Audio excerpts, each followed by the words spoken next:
Dean, has it been it's obviously been a very fiery series so far. Has it been good to kind of have a few days off and take a bit of a break from it? Yeah, I think it's been quite a hectic last say 2 weeks with everything that's been happening behind the scenes. Not even like the actual cricket related stuff, which people are actually missing, which is actually still quite a good series. But yeah, there's been a lot of noise, and it's been nice to actually get some time off and just go chill at home and do what you can do when you're not playing a test match. Can you give us an idea of how the guys spent that time? Was it very much up to each individual, or any kind of team building activities together? I know a few guys who haven't been playing the test. They went back and played some domestic cricket, which is good for them to get some time in the middle. And I know each player was sent a program which they had to try and follow as close as possible with regards to the physical side of the game, doing your runs, doing your gym work. So yeah, I'll just speak from my personal experience the last few days. That's basically what I've been doing, and I'm pretty sure everyone has been following a very similar kind of setup this last few days. Dean, how much tension is there in the camp about the KG situation? Obviously, you guys prefer to play. Is there lots of focus on what's going on with the hearing? No, we haven't even spoken about it since we've gotten together today. So we as players, I think we're just trying to isolate ourselves away from that situation. We know as players we don't have an influence with regards to what has happened now in the hearing or what can possibly happen.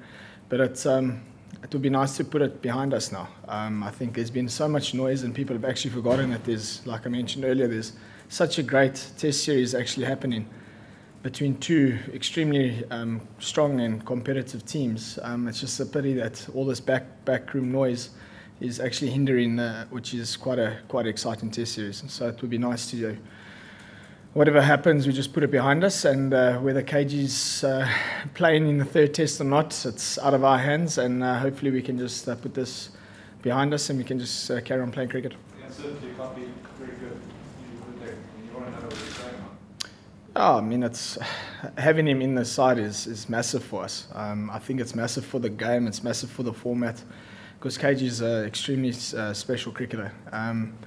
But we do know there are rules that are implemented for certain incidences in the game, and we as cricketers respect that. And like I mentioned, if he's good to go for the third test, it will be awesome for us and awesome for the game.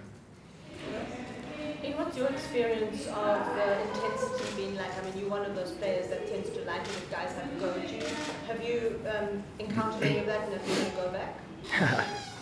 Yeah, there's been a lot of niggle. I think it's comes from both sides as well. But it's what you expect when you're playing against quality opposition. You expect that there's going to be some niggle and a bit of words, and the intensity should be there. I think that's what makes this format still very much exciting in my eyes. So yeah, it's something that I haven't been. I've been on the receiving end of it as well, but I'm also one to give it out a bit in all the right kind of measurements. Okay.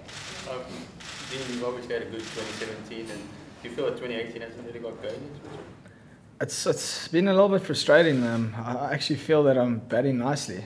I'm getting through all the tough parts, and I'm letting myself down with silly, stupid, uncharacteristic kind of dismissals, which is something I've thought about and reflected on, and I know it's not what our team requires. Our team requires me to try and bat out a day, and it obviously puts us in a great position, as we saw in PE.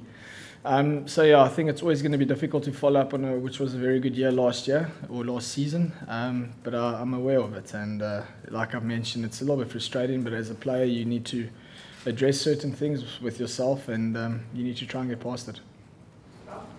What sort of character is Vern when it comes to sort of niggle and a bit of chat out there? The Australians have sort of made it clear that they're keen to find out more about the hacks tweet. How's he going to react to that? I think he'll take it in his stride like Vern does. He's quite a relaxed human being. If you know him as well as I do, for instance, he's But on the field, he's as competitive as anyone else. He's got a set of skills on the field which helps us out as a team. And knowing Vernon, he'll take it in his stride. And I'm sure he's going to expect that they're going to come out and say something to him on the field. And I'm sure he's pretty prepared for that. And he's got quite an incredible record here. What is it about the ground, or why do you think he's so dangerous here?